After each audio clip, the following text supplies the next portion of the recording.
We will start in a couple of minutes for those that just joined at MIT time.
Hi, everybody.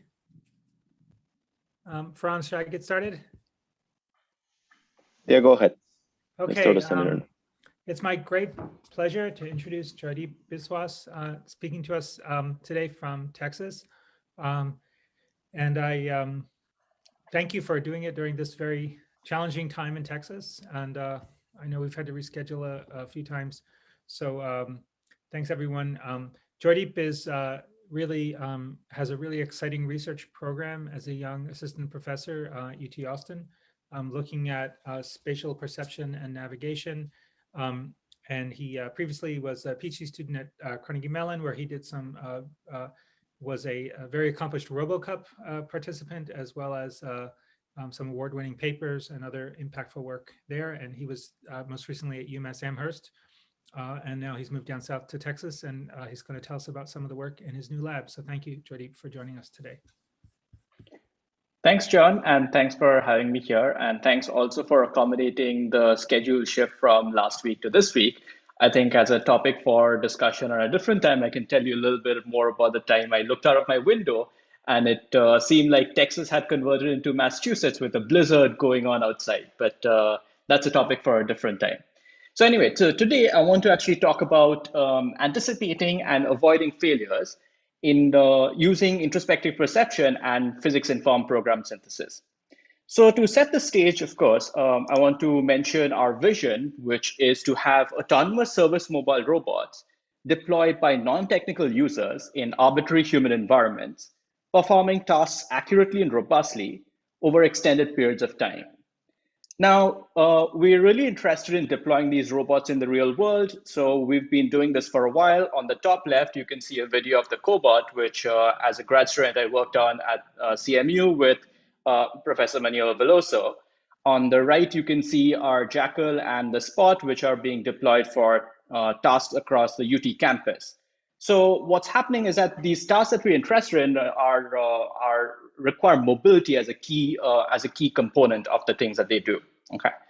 So most recently, we've actually we've leveraged these autonomy capabilities to actually do things like delivery of food on campus during the COVID shutdown. So this is a paper on this architecture for how do you do this over a fleet of robots, which we're going to be presenting in the AAA Spring Symposium series. Okay.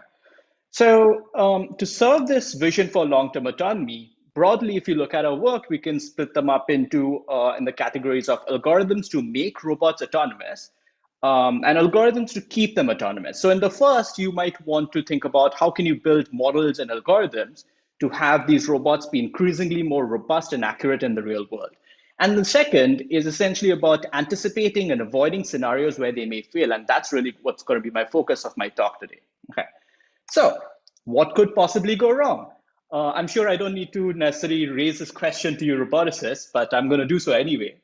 So at the first point, we had a great deal of success in deploying these cobots over a 1,000-kilometer challenge at CMU. And for the most part, if you look on the left-hand side, you'll see that a vast majority of these deployments did not require any operator intervention for the autonomy, right? However, there were a few instances where the autonomy stack required operator intervention. So that's one kind of things that might go wrong. As another example, let me just show you a video of something that the robot encountered. So the robot was being deployed for a task on the UMass campus, and it came across a scenario.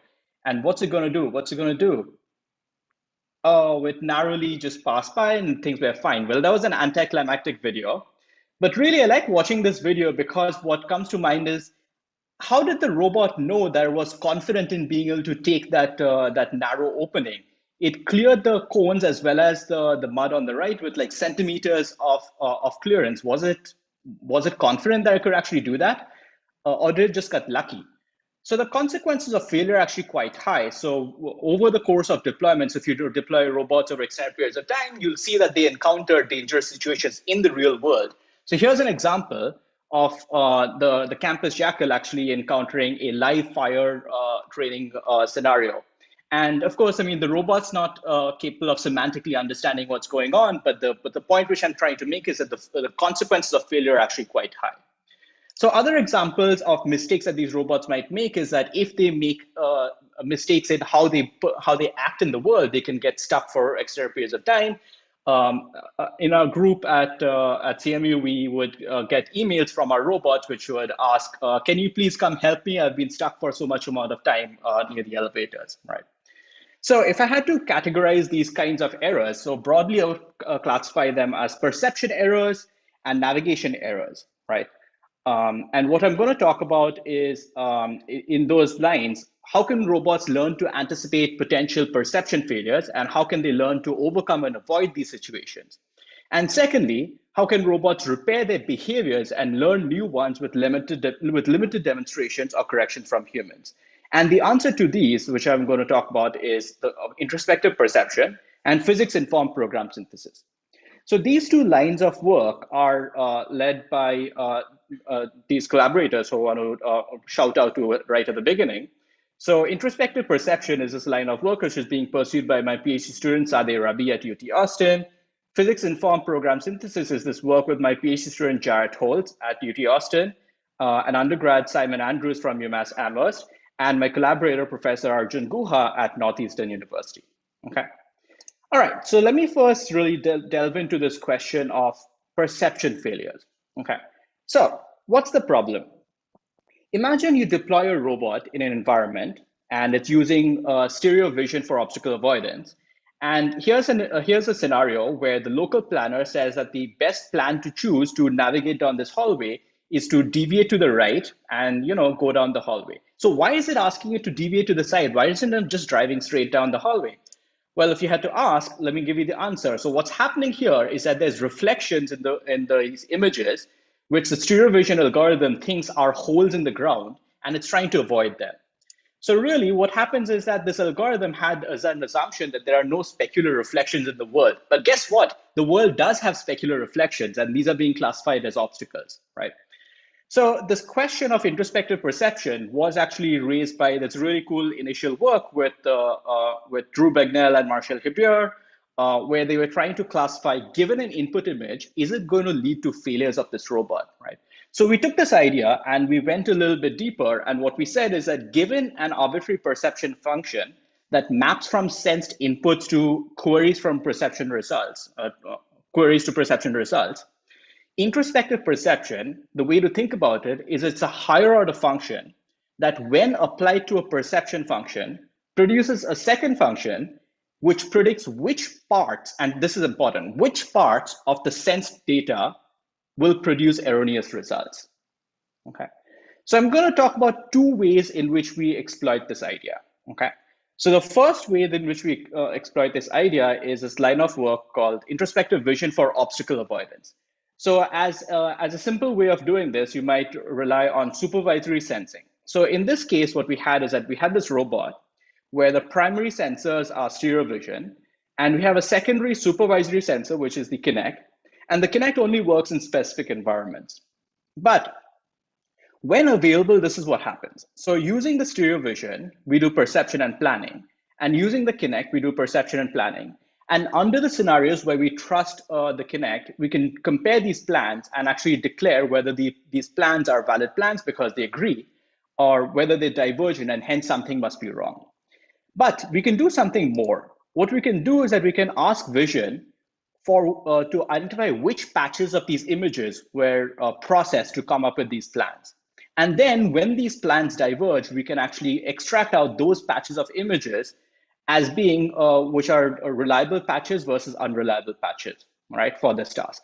And then using this autonomously collected data set, we can offline train this model called for introspective perception, which we can then at runtime, what will happen is that we do perception and planning using stereo vision.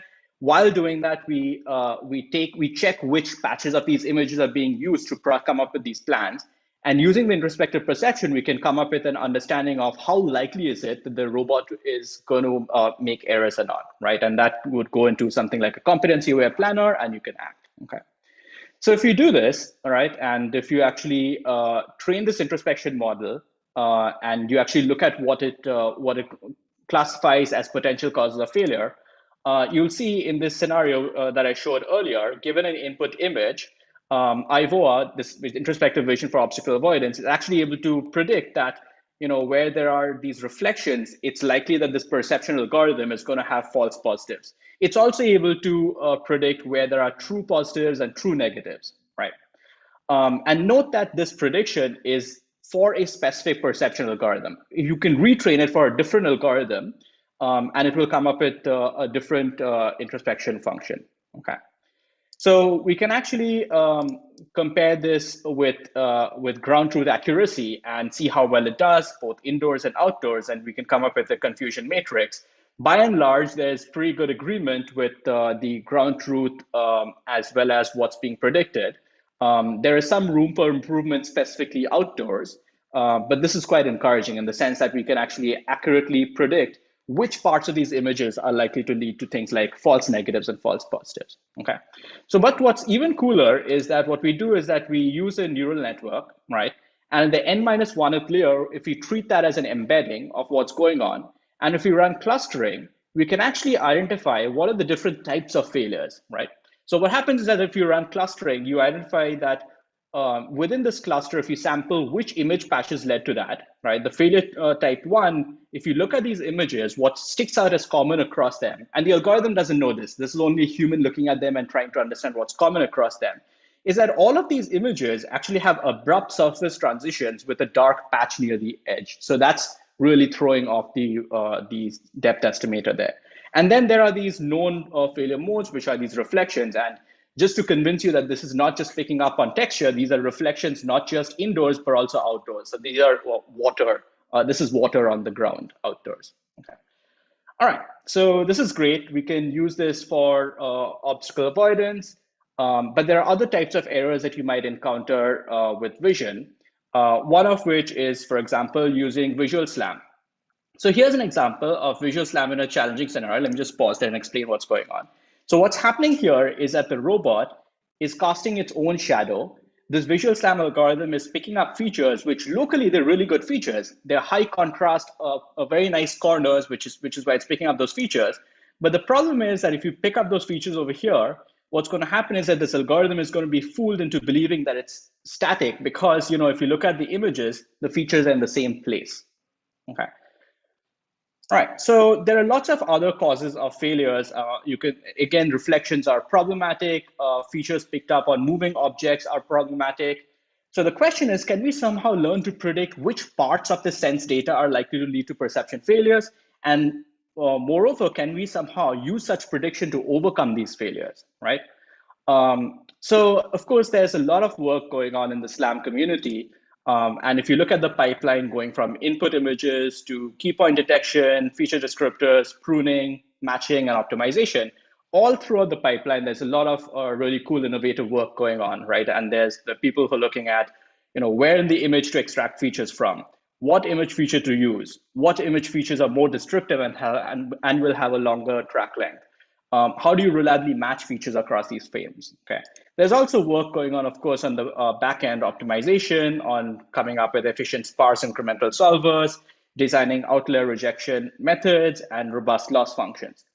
To understand exactly how our work fits into this framework, I want to delve a little bit deeper into the mathematical formulation, right? So a very quick primer on visual SLAM. What we're after is this probability density function of the camera poses and the feature landmarks conditioned on the observed image features. So S's are these image features for all of the landmarks and all of time. And what we want to do is that we want to find the maximum likelihood estimate, which is the X star and the R star, which is the argmax of the joint likelihood of all of them.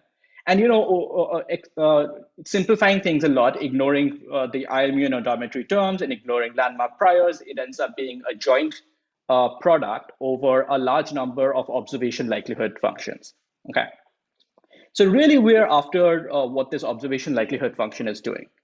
So to understand how to frame this observation likelihood function, let's look at a very common assumption about these observations.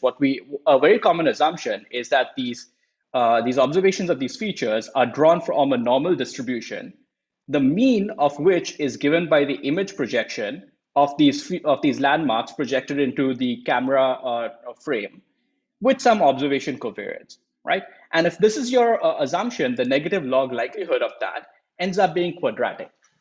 Now, this is really nice because if you're trying to solve for the argmax of your joint likelihood, the argmax of that is given by minimizing a nonlinear least squares problem. Hence, if you assume that you have Gaussian noise of your feature observations, the maximum likelihood estimate ends up being a nonlinear least squares optimization. However, this assumption is really not true, and we've known this for a while. So, this is a figure taken from this really seminal early work from 1999, where the authors are trying to make the point that at the high level, a Cauchy distribution and a Gaussian distribution, if you squint, they look pretty similar. But if you draw samples from the two of them, you actually see quite a difference. In particular, the Gaussian samples are very tightly centered around 0. Whereas the Cauchy distribution actually includes outliers, which is a kind of distribution that you most commonly see in vision, right? And that can be seen by looking at the negative log likelihood of these different functions, right? So the question that we're going to be after then is can we come up with an introspection function which can somehow predict the post-hoc distribution of these reprojection errors as a function of the image and the locations of these images. Okay, and that's what we're going to be after. Now, if you could do this, we could actually use that to answer several of these questions. You could use that to answer where in the images to extract more interest points. You could use that to prune out features. And of course, you could also use it to have a context-aware noise model to perform optimization, to perform robust optimization. So, as I said, what we're after is that we're trying to predict this post-hoc distribution of these reprojection errors. So how do we represent this distribution? So to understand how we would represent this distribution, we take a page out of the robust visual SLAM techniques. And usually what's done is that instead of directly optimizing over a sum of squared terms, you optimize over a loss function applied to these squared terms, right? And this robust loss function is really what does reasonably well at rejecting outliers. So a common loss function that's used is a Huber loss. But what's often done is that the parameters of the loss function are held constant, which means that these errors are still assumed to be identically distributed, right?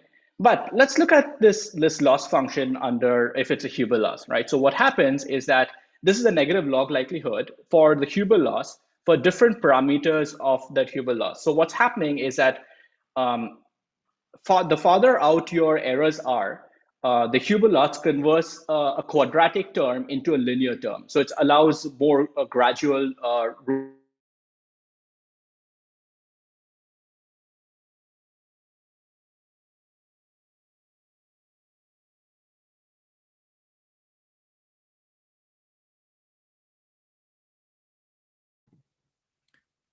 Hello, Farhan. Yeah, I think he disconnected. He just gave me his phone, so I'll call him. Thanks everybody for your patience. It is certainly a challenging time in Texas. Joydeep, can you hear us? I can hear you. Can you hear me now? Okay, yeah, you went silent, but it's good now. So dive right back in. Okay, sorry. You were talking about the Huber loss, I think. Yes. Yeah, cool. Just go dive right back in. Great. Okay, so what we do is that we have this Huber loss, and just to recap, what we're after is this parameter delta of the Huber loss, and we're going to predict that parameter delta as a function of where in the image we care about, right? So really, that's what we're going to be doing. We're going to be using the Huber loss, and this parameter delta is going to be specifically dependent on the image and which feature we're choosing from the image and where in the image that is, okay?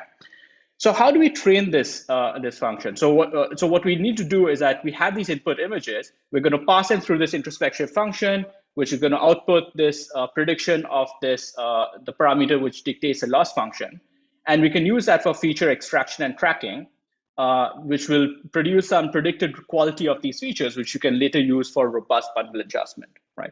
So how do we collect the data to actually train this model, right? So what we're going to do is that we're going to have an autonomously supervised training method, where what we'll do is that we'll log all the post-hoc reprojection errors and their associated feature location in the input images. And if you do this, then if things don't go sideways, you can get this distribution of, these features led to higher errors and these features led to smaller errors, and you can get this automatically supervised training signal of which parts of these images were good and bad. The problem is that to do this, you need to make sure that your solution, your post-hoc reprojection solution, is actually sane and things have not gone completely sideways. So to ensure that that is indeed the case, what we do is that we simultaneously run SLAM using a different sensor, using LiDAR in our case, and we use this algorithm Legolome. And all we're doing is that we're using that as a sanity check, right? We're not using them for using reference poses or anything. All we're doing is that, has Visual SLAM lost track or not? If it has not lost track, then we can continue collecting data, right? And that's how you collect this data. So once you do that, you can train this neural network, which takes an input image and outputs parameters which can be used with this robust Huber loss. So if you do this, right, so let me dive into some examples of running this algorithm. In particular, we've run this on challenging real world as well as simulation environments. And compared to, so IVSLAM is a meta algorithm which sits on top of an existing VSLAM algorithm. And the existing VSLAM algorithm that we build on top of is OrbSLAM. So first of all, we reduce the translation and the angular errors, right, which is great. But what's really impactful is that it increases the mean distance between failures by over 70% in these challenging environments, because it's actually able to reject these bad features. Right? Just to give you an example of the same scenario again, on the right-hand side is OrbSLAM, on the left-hand side is IVSLAM. So IVSLAM rejects most of these features, right? It inserts features from other parts of these images which are likely to be more useful. And then for the remaining features, it actually accounts for their predicted variance and reprojection. And that allows the robot to continue tracking this world, the scenario, right? We didn't actually tell it to search for shadows. Like, it just picked up the fact that these shadows lead to these errors, okay? All right, just give you another example of this running in a monocular setting. In the monocular setting, a common failure mode is that you have scale runaway, where it thinks that the scale that you're operating in is become smaller and smaller. And this is the same kind of scenario that you see due to these reflections on these ground. The baseline VSLAM algorithm leads to having scale runaway, where the scale runs away to zero and the robot thinks it's static, whereas IVSLAM continues operating in these scenarios. Okay, so as a summary of this line of work on introspective perception, so I've spoken about how we can use an occasionally available supervisory sensor to predict errors in obstacle avoidance, and using post-hoc analysis, how we can predict the distribution of errors in VSLAM features and consequently improve accuracy and robustness. Okay, so that was the second line of work on IVSLAM. Okay. All right, so at this point, I'm going to switch over to this the second line of work which I want to talk about, which is on physics-informed program synthesis. So what is this line of work intended to solve? So the motivating example of the kinds of things that we want to solve are when we deploy these robots in the real world, these robots often have to play these social mini games, two of which I've shown over here. One I'm sure every one of us is very familiar with. So there are two elevators. There are humans inside and outside. First, you got to decide where you're going to wait for the elevator. Secondly, you have to decide, I'll have the people finish coming out of the elevator. Can I enter the elevator now? If you go too quickly, people will be annoyed with you because you're being antisocial. If you wait too long, then the door starts closing. So really, there's a very narrow window where you got to do this, and it's very common for have robots do the wrong thing over here, right?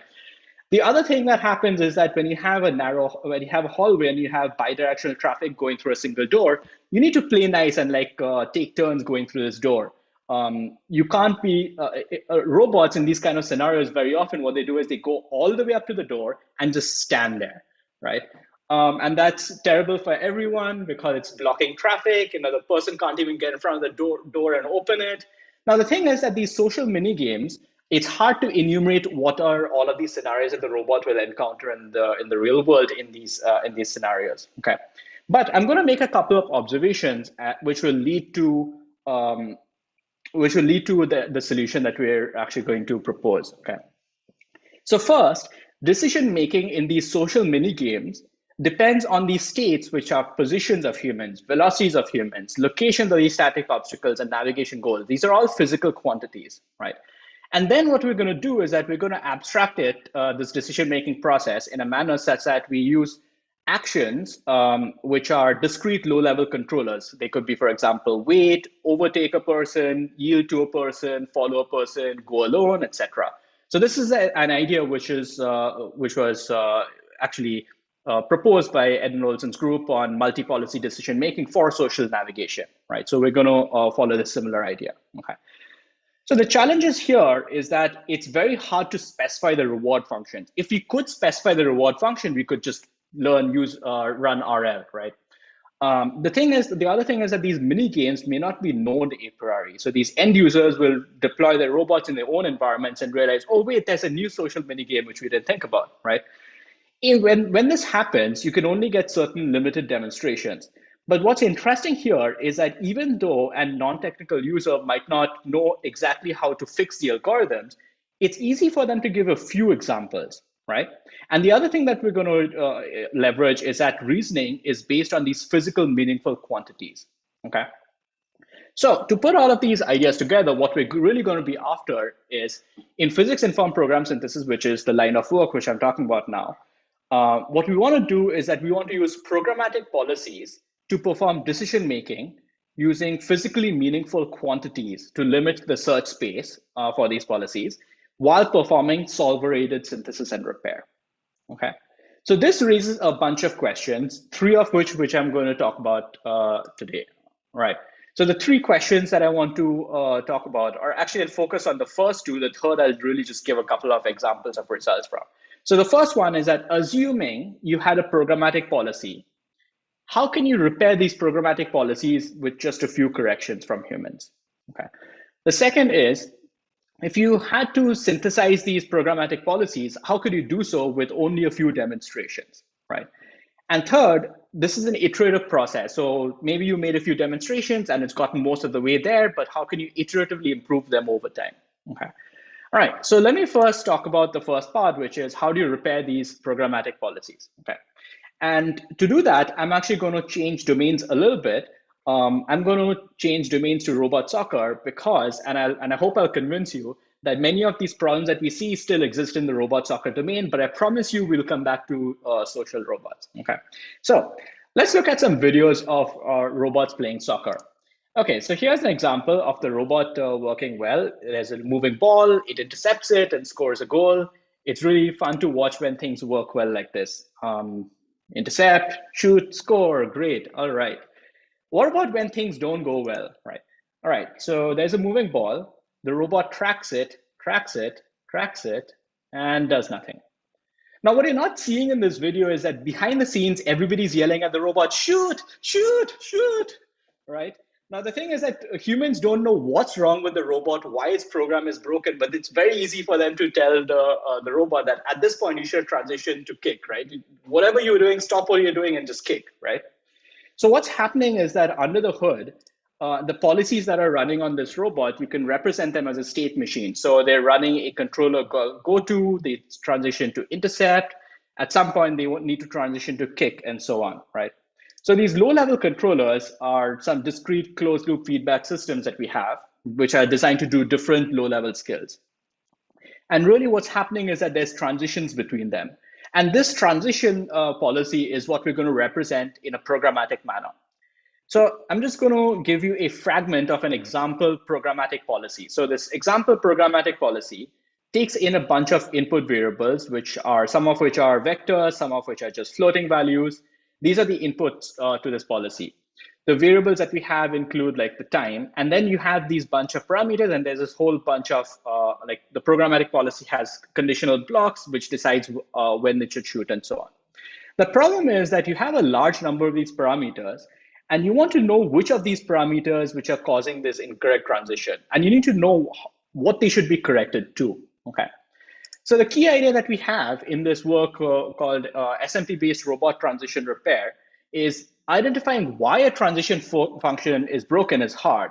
However, identifying when it is broken and the corrected transition is easy for a human. So what we do is that we actually come up with an automated analysis given the source code of the transition function with the correction to actually reveal why it was broken and how to fix it, right? Interestingly, we can fix it, but then for free, we also get to understand why it was broken in the first place. Okay.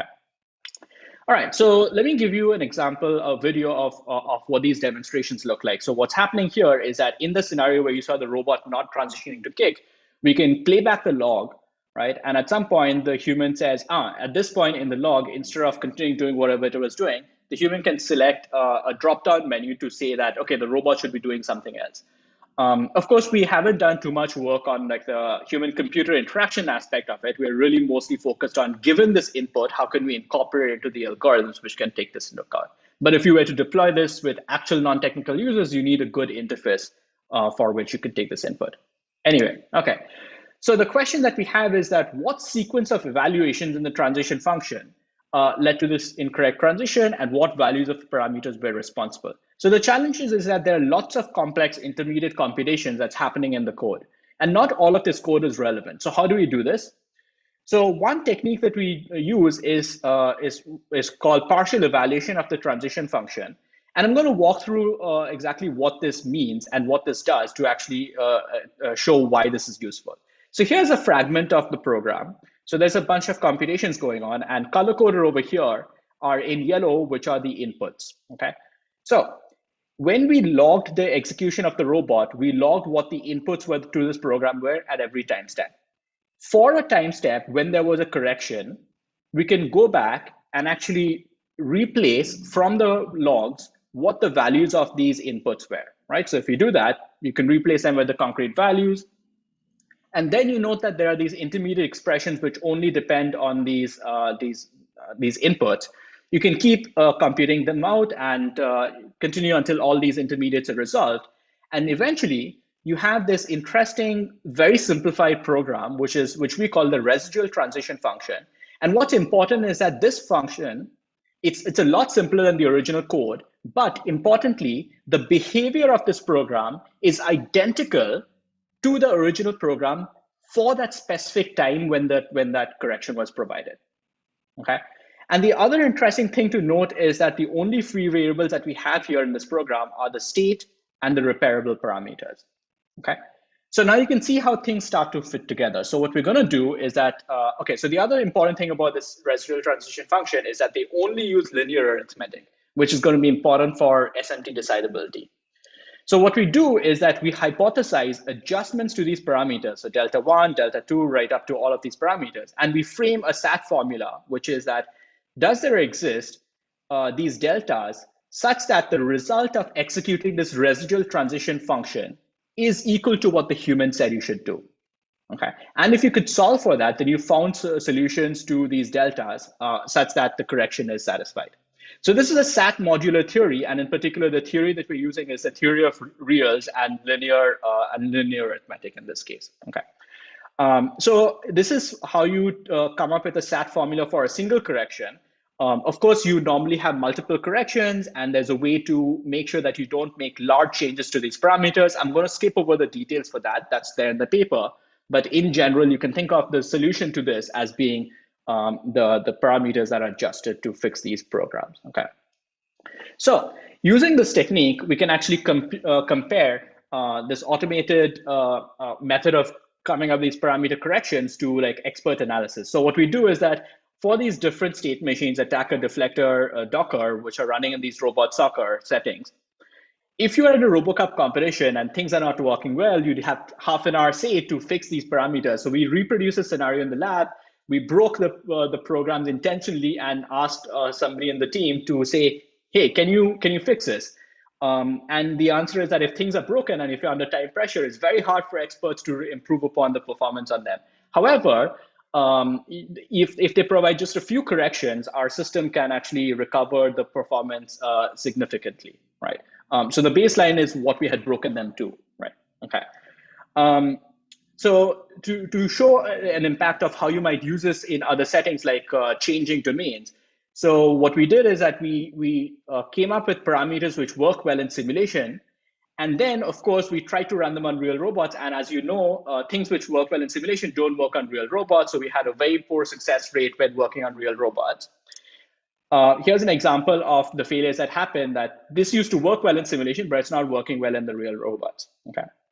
It again has the same kind of problem where it's not kicking. But what's important is that, with just a few corrections in the real world, we're actually able to recover performance significantly, right? And there's the same scenario again with just a few number of corrections, and things start working well, right? What's interesting is that we took this approach and we compared it to the hand-tuned parameter values of the attacker that we took to RoboCup in 2017, and we won the lower bracket of the competition. So it wasn't just like an arbitrary attacker, it was actually a pretty good attacker.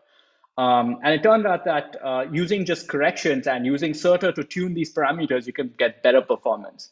So moral of the story, don't ask experts, even experts, to hand twiddle numbers. It doesn't work that well, right? Okay, so let me switch to talking about how can we actually synthesize these programmatic policies with a few demonstrations. So really in this work, what we're after is that we don't have a state machine. We have a bunch of skills that we'd like to compose together somehow. And these inputs are these robot and world states, and these outputs are what is the next action that the robot should execute, right? So the problem is how can we have given a small number of behavior demonstrations, how can this robot learn action selection policies that are human readable programs and repairable by design, right? So here's an example again of an action selection policy in a programmatic manner. Here's an example programmatic policy. And a technique that we're going to follow is actually inspired by a lot of very compelling work on programming by demonstration and programming by example. One of the most popular and convincing examples of programming by demonstration is flash fill, where in Microsoft Excel, if you fill in a couple of examples of how an output column should manipulate the first two columns, it can actually suggest a program or a formula which fills it for the remaining columns, right? So that's programming by demonstration. Here's another example of programming by demonstration with Sarah Chasen's work, where she was showing how, given a few demonstrations, it can actually come up with scripts to scrape information from websites, given just a few examples, right? So in both of these cases, what's happening is that they're generating these programs, these symbolic programs to perform these tasks, right? However, what's important is that to do this, what we need is a language for these robot action selection policies.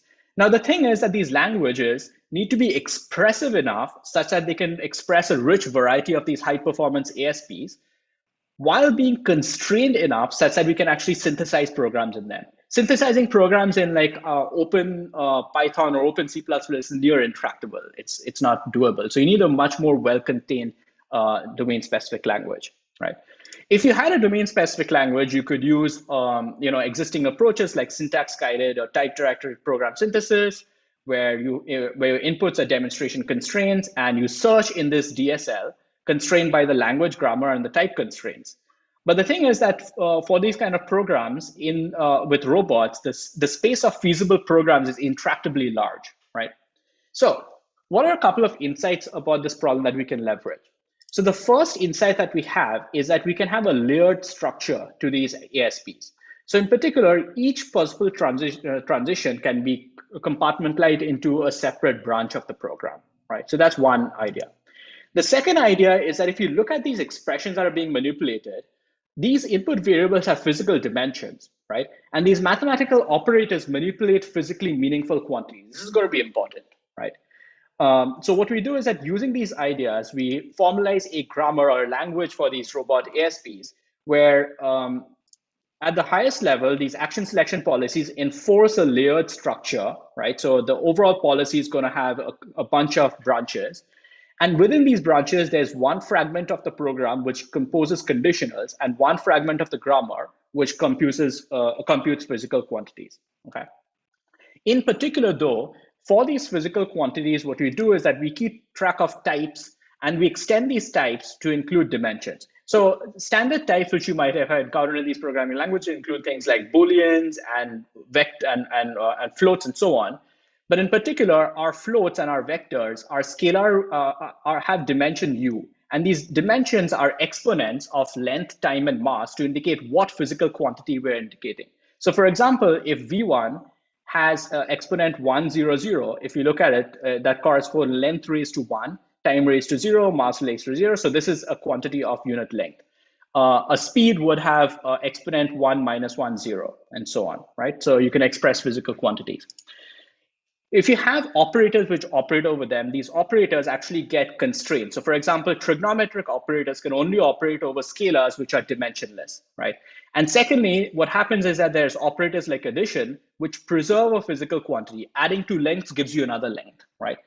And multiplication, which generates new physical quantities. So a length times time inverse will give you velocities, right? So you're mutating these physical types. Now, if you think about this, what's happening is that you're mutating quantities in the space of physically meaningful quantities in this axis of length, time, and mass, where, for example, a point which has coordinates 1, minus 2, 1 would be a physical quantity, which is force, right? In this space, what we can do is that we can limit expressions to domain-specific physical quantities. So for example, we can tell our synthesizer that there's no higher order derivatives that you need to account for time beyond acceleration in the soccer domain, right? So this can significantly reduce your space, right? So to put all of these ideas together, what we do is that we have a layered DSL. We do dimension constraints on these operators, and we have constraints on these physical quantities, right? And there's another innovation which I'm not going to have time to talk about, which is dimension-aware signature pruning. But putting all of these together, we can actually suddenly synthesize these programs. So here's an example of what a demonstration looks like. It's very similar to a corrections, but what's happening is that when we go back in time, the human can actually choose a different skill, and then the simulator can fork this state of the world and start executing this new skill that the human asked for at this point. Okay. So at the end of the day, your demonstrations look like this. So you have a previous state, a previous action that the robot is executing. You have the world state, which is all of these values over here, and you have a final set of actions. So given these demonstrations, our algorithm first comes up with a sketch of the program where you have conditionals for all possible transitions between these actions. And then you have some holes in them, which are these predicates, right? In enumerative search, these holes are then filled in with possible completions for comparisons. And these comparisons include expressions and parameters, right? For these expressions, we use this idea of these dimension-informed constraints and these physical quantities to limit the search for them. And then the only thing that's remaining are these parameters. And I've already spoken to you about how we can solve for these parameters using SERTA, right? So a successful completion of a program will be one which has a certain minimum performance in your domain, right? And we search over the space of programs, and we declare success when we find one which actually matches our demonstration. Okay, so I'm going to show you some examples of the performance of these synthesized programs in some example problems. Again, in robot soccer and also autonomous driving. So the attacker and deflector are two different robot soccer behaviors, and the passer is actually just it's an autonomous driving behavior which is trying to pass by cars on a multi-lane highway. Okay. So a reference behavior is something which is hand-coded. The LSTM behavior is something which is just an LSTM which is learned from the data. No dim is a baseline which is a variant of ours which does not do dimensional analysis, and LDIPS is our algorithms approach. So you can see that the programs which are synthesized by our approach are comparable to the performance of the reference. And interestingly, the LSTM and the no dimension programmatic policies have similar performance across them, right?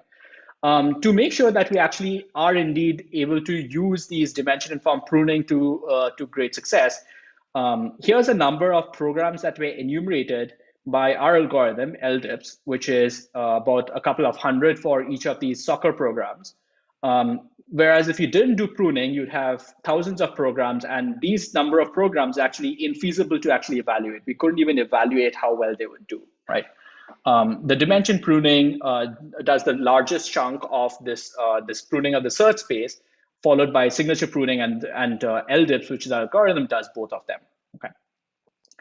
So something that you can do with these synthesized policies is that you can actually do simulation to real transfer and then repair, just as we did with CERTA. So what we did is that we had some policies which are learned in simulation using an LSTM and using LDIPS L3. On the real world, unexpectedly, as you won't be surprised to find that the performance drops a lot.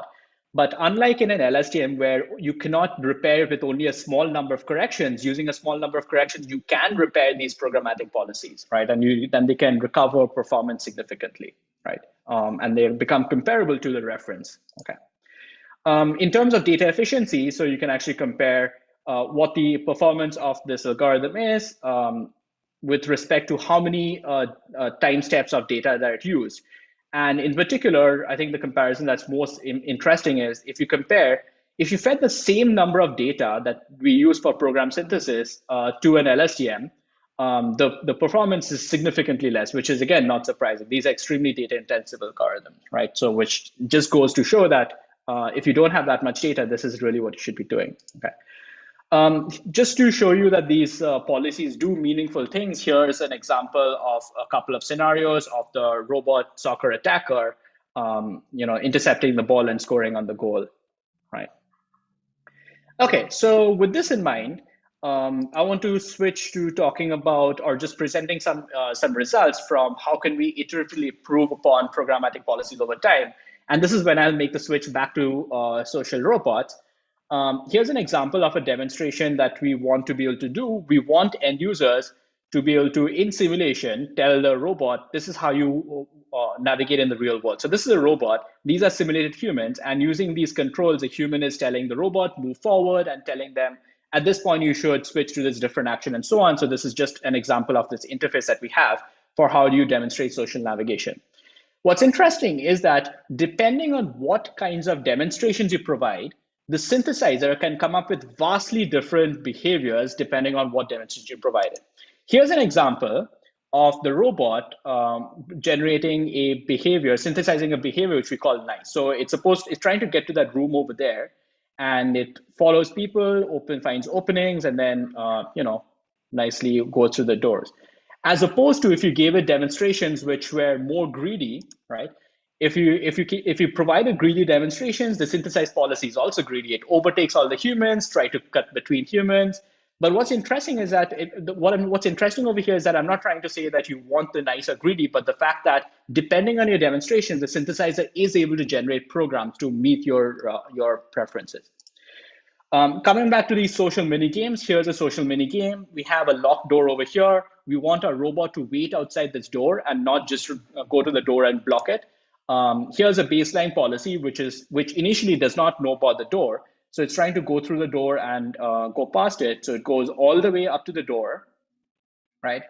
And then just sits there and no one can open the door, right? we can give it a few correction demonstrations, and then with these demonstrations, the repair policy is actually able to navigate nicely with the humans. It finds that the door is closed, which is part of the input state to this program. And then when the door is closed, it stops and waits for the door to be open, and then eventually it goes to the door, right? So it didn't know about this social mini game, but it is able to adapt to it using a few corrections. Okay. So that wraps up essentially this line of work on physics-informed program synthesis. I covered how we can use these corrections to repair robot transitions. How can we synthesize programs using physics-informed program synthesis? And how can we actually do this iteratively for social navigation, right? And that's really what I really want to talk about amongst it. So to recap, introspective perception, in particular, introspective vision for obstacle avoidance and for SLAM, are examples of how we might learn to anticipate potential failures and how to overcome them in situations. And physics-informed program synthesis is our solution to how we can actually repair behaviors and learn new ones with limited demonstrations. Okay, so in ongoing and future work, we are interested in answering some question about how can we have robots actively experiment in the world to learn their own limitations? How can we jointly optimize for competency as well as competence awareness? And also, we're very interested in understanding, can we use these ideas of physics-informed program synthesis for perceptual tasks? Okay. And with that, I'm going to stop and take questions. Okay. Awesome. Thanks for the great talk. Are there any questions? I think Felix, you wrote one in the chat. Yeah, really cool talk. Thanks for the talk. I was interested in the typing system you developed for this, basically the physical information you brought into the synthesis problem. And one way that I was viewing it, and I want to see if you're on board with this view, just to make sure we're on the same page, is that it's basically like applying refinement types to the robotic planning domain, but the refinements and the types themselves are constraints to physically meaningful quantities. So the example I gave was like a type signature in the system would be a time times a time yields a time, not a mass, not a length, but a time. And then a refinement might be, oh, but you can't go back in time. You can only yield positive times or something.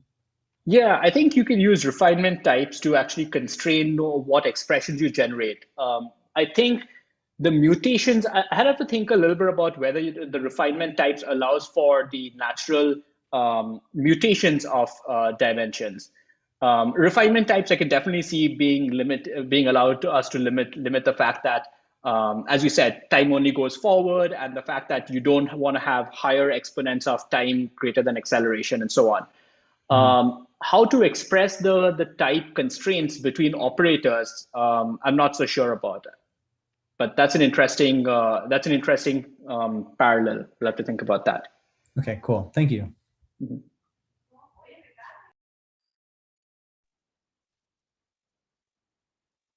Any other questions?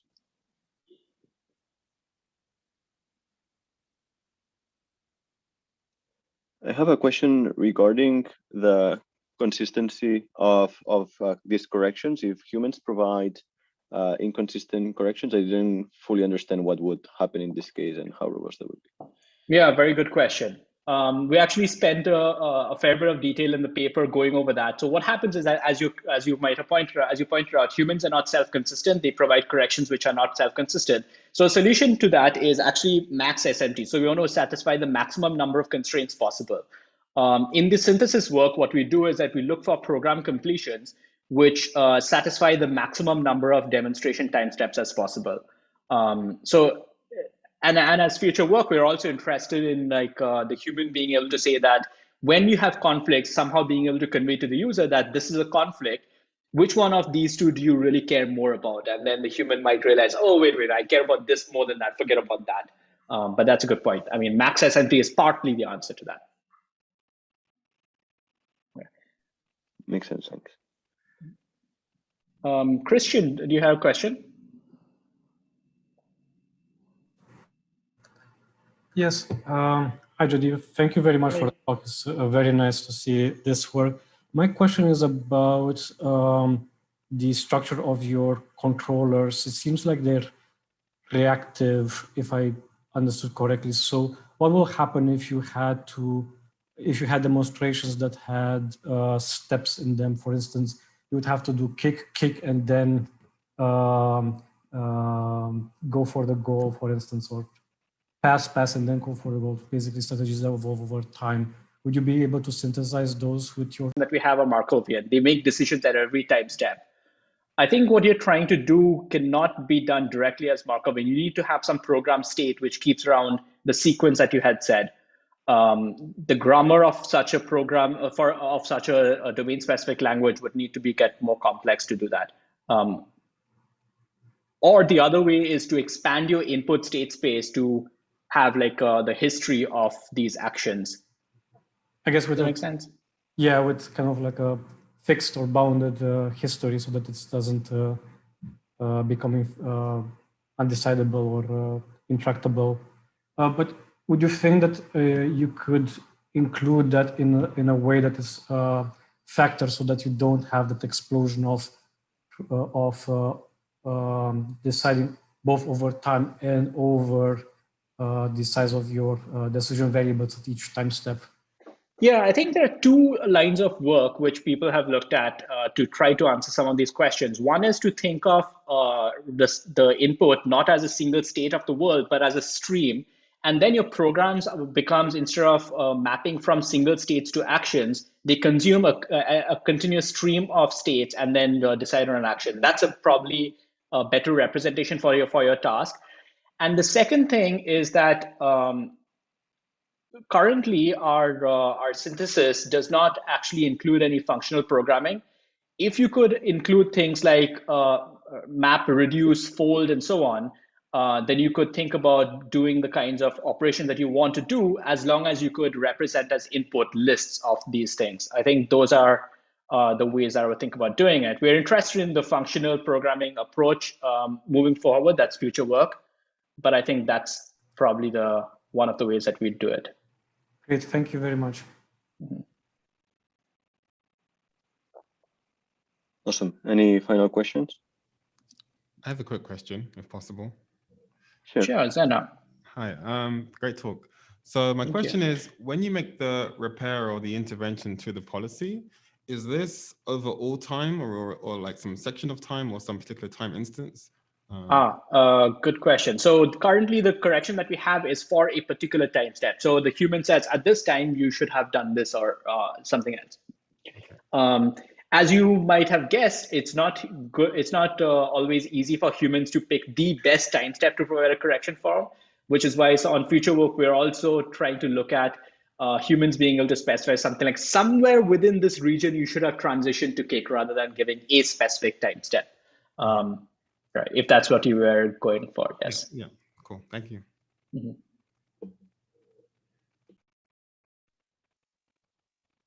Awesome. So it's perfect timing. Just 3 p.m. Thanks a lot, Joydeep, for the great talk. Thank you. Thanks, everyone, for having me here. It's great talking to you. Yeah, thanks very much. Thank you. Bye now.